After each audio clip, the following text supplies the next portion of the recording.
In this video, I will tell you how to connect and install a Brother printer on Windows step by step.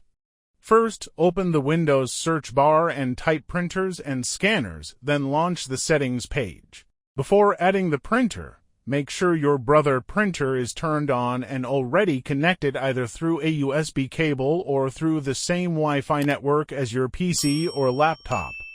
Without this, Windows usually will not detect the printer properly. Once the printer is ready, click Add Device and wait a few seconds while Windows searches for nearby printers.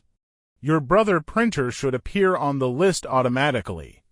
Click on it and Windows will install the needed drivers on its own.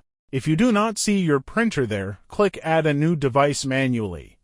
Then choose the second option from the bottom like shown in the tutorial and continue with Next. In many cases, this method helps Windows detect printers that do not show up automatically. If the printer still cannot be found, it usually means the printer is connected to a different Wi-Fi network, the USB cable is disconnected, or the initial setup on the printer itself was not finished completely.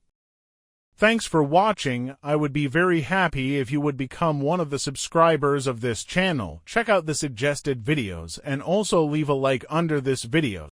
See you soon.